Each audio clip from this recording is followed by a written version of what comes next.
Ang mabuting balita ng Panginoon ayon kay San Mateo. Walang alagad na nakahihigit sa kanyang guro at walang aliping nakahihigit sa kanyang Panginoon. Sapat nang matulad ang alagad sa kanyang guro at ang alipin sa kanyang Panginoon. Kung ang ama ng sambahayan ay tinawag nilang Beelzebul, lalo nang lalaitin nila ang kanyang mga kasambahay. Kaya huwag kayong matakot sa kanila. Walang natatago na hindi malalantad at walang nalilihim na hindi mabubunyag. Ang sinasabi ko sa inyo sa dilim ay ulitin ninyo sa liwanag at ang ibinubulong sa inyo ay inyong ipagsigawan sa lansangan. Huwag ninyong katakutan ng pumapatay ng katawan, ngunit hindi naman nakapapatay ng kaluluwa. Sa halip, ang katakutan ninyo ay ang Diyos na may kakayahang pumuksa ng katawan at kaluluwa sa impyerno. Hindi ba't ipinagbibili sa halaga ng isang salaping tanso ang dalawang maya? Gayunman kahit isa sa kanila ay hindi nahuhulog sa lupa kung hindi kalooban ng inyong Ama. At kayo, maging ang buhok ninyo'y bilang niyang lahat. Kaya huwag kayong matakot. Higit kayong mahalaga kaysa maraming maya. Ang sino mang kumilala sa akin sa harapan ng mga tao ay kikilanlin ko rin sa harapan ng aking Amang nasa langit. Ngunit ang sino mang ikaila ako sa harap ng mga tao ay ikakaila ko rin sa harap ng aking Amang nasa langit. Ang mabuting balita ng Panginoon. Word of the day, hear what God has to say. Mapagpalang araw po sa inyong lahat. Kumusta po kayo? Ang ating word of the day ay tapang. May napansin ka na ba kung gaano karaming desisyon sa buhay ang ginagawa natin dahil sa takot? May mga taong hindi nagsasalita ng totoo dahil natatakot silang mawalan ng kaibigan. Meron din mga kabataang nahihiyang magdasal sa publiko dahil baka pagtawanan sila ng iba pang mga kabataan. May mga empleyadong pinipiling manahimik na lang sa harap ng katiwalian dahil natatakot silang mawalan ng trabaho. May mga Kristiyanong hindi ipinapakita ang kanilang pananampalataya dahil baka tawagin silang makaluma o masyado namang relihiyoso. Kung tutuusin, maraming pangarap ang namamatay hindi dahil kulang sa kakayahan, kundi dahil sa takot. At marahil, alam ito ni Jesus. Kaya nga, sa ating ebanghelyo sa araw na ito, 3 beses niyang inuulit ang isang paanyaya. Huwag kayong matakot. Do not be afraid. At hindi ito aksidente. Kapag inuulit ng Panginoon ang isang bagay, ibig sabihin ay napakahalaga nito. Ay sa ebanghelyo ni San Mateo, patuloy na inihahanda ni Jesus ang kanyang mga alagad sa misyong kanilang haharapin sa buhay. Hindi niya sila nililinlang. Hindi niya sinasabing magiging madali ang pagsunod sa kanya. Sinabi pa nga niya na kung siya mismo ay inuusig, lalo na ang kanyang mga alagad. Kung siya ay tinanggihan, huwag silang magtataka kung sila rin ay tanggihan. Ngunit kasabay ng babalang ito ay ang paulit-ulit na paanyaya. Huwag kayong matakot. Do not be afraid. At dito natin matatagpuan yung salitang bumabalot sa ating buong ebanghelyo. Tapang.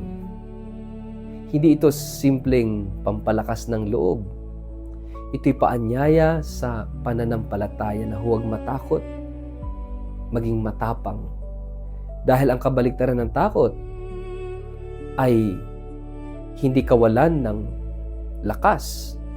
Ang kabaliktaran ng takot ay pagtitiwala.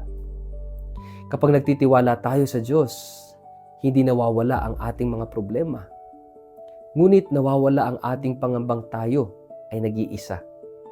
Sinabi ni Jesus, walang natatakpan na hindi mabubunyag.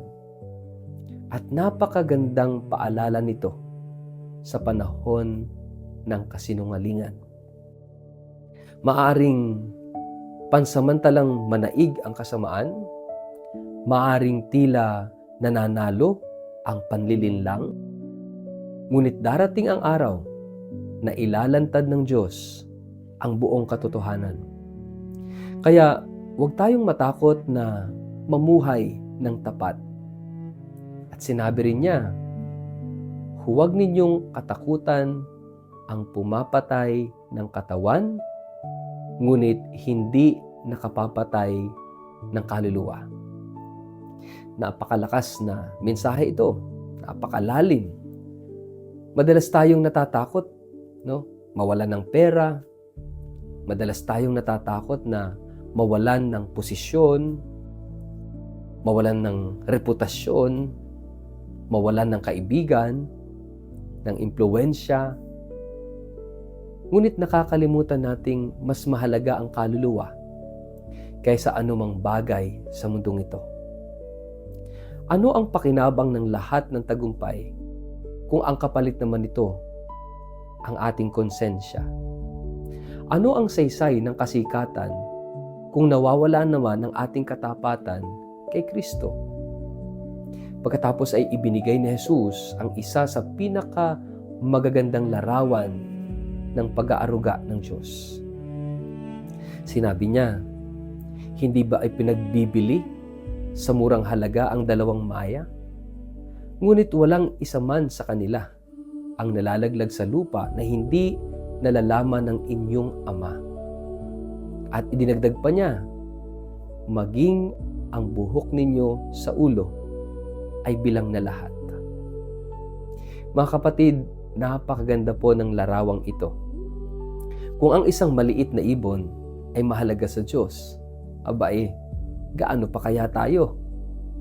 Kung alam ng Diyos ang bilang ng ating buhok, gaano pa kaya niya alam ang ating mga luha, ang ating mga sakripisyo, ang ating hirap, ang ating kalooban, ang ating mga takot sa buhay, ang ating mga lihim na panalangin, ang ating mga sugat.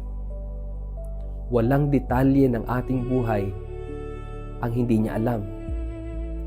Kaya, bakit tayo matatakot? Mga kapatid, sa araw ding ito, ipinagdiriwang natin ang kapistahan ni San Benito Abad. Iniwan niya ang marangyang buhay upang hanapin ang Diyos. Hindi siya naging dakila dahil wala siyang kinatatakutan. Naging dakila siya dahil mas pinili niyang magtiwala sa Diyos kaysa seguridad na ibinibigay ng mundong ito. Ang kanyang bantog na panuntunan ay nagsisimula sa kanyang pakikinig sa Diyos. At ang isang pusong marunong makinig ay unti-unting natututong mawalan ng takot. At ganito rin ang ating tawag bilang mga Kristiyano. Hindi tayo tinatawag upang maging walang problema. Tinatawag tayong maging tapat kahit may problema. Hindi tayo tinatawag upang maging walang takot sa ating sariling lakas. Tinatawag tayong magtiwala sa lakas ng Diyos. At narito yung napakahalagang mensahe, yung gustong sabihin sa atin ng ating ebanghelyo sa araw na ito. Madalas nating isipin na ang dahilan kung bakit hindi tayo natatakot ay dahil alam natin ang mangyayari sa hinaharap. Ngunit hindi iyon ang pangako ni Jesus. Hindi niya sinabi na ipapakita niya ang buong plano ng Diyos sa ating buhay. Ang ipinangako niya ay higit o mas dakila doon. Nakilala niya tayo, na mahal niya tayo, na hindi niya tayo pinababayaan. At iyon ang tunay na pinagmumulan ng kapayapaan ng puso. Hindi ang kasiguruhan ng ating kinabukasan, kundi ang kasiguruhan ng presensya ng Diyos. Kapag alam mong kasama mo ang Panginoon, kahit hindi mo alam ang susunod na hakbang, kaya mong magpatuloy. Kaya ngayong araw na ito, sa panahong ito, at sa liwanag ng buhay ni San Benito, inaanyayahan tayong mamuhay na may matatag, matibay, at matapang na pananampalataya. Marahil may mga pagkakataong kailangan nating ipagtanggol ang katotohanan. Mayroong mga pagkakataong kailangan nating tumayo para sa tama. At may mga pagkakataong kailangan nating piliin si Kristo kahit hindi ito popular. At sa bawat pagkakataong iyon, maririnig natin ang kanyang tinig. Huwag kayong matakot. Kaya tandaan natin ang isang salita ngayon na binibigyang diin, tapang. Ang tapang ay hindi kawalan ng takot. Ang tapang ay pagtitiwala ng lubos sa Diyos. Kapag ang Diyos ang ating Ama, wala tayong dapat ikatakot. Kapag si Kristo ang ating Panginoon, wala tayong dapat ikahiya. Kapag ang Espiritu Santo ang ating gabay, wala tayong dapat pangambahan. Dahil ang taong nagtitiwala sa Diyos ay maaaring manghina, ngunit hindi mawawalan ng pag-asa. Maaaring umiyak, ngunit hindi susuko.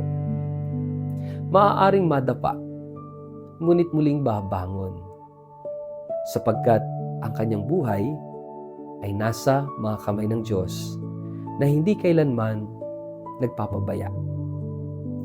Kaya tanungin natin ang ating mga sarili.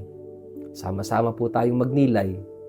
Ano ang pinakamalaking takot na pumipigil sa atin upang maging ganap na tapat kay Kristo? At paano tayo inaanyayahan ng Panginoon na higit na magtiwala sa kanyang pag-aaruga at pagmamahal?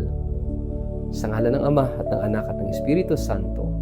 Amen. Panginoong Jesus, salamat sapagkat paulit-ulit mo kaming pinapaalalahanan na huwag matakot. Sa gitna ng aming mga pangamba, tulungan mo kaming magtiwala sa iyong walang hanggang pag-aaruga.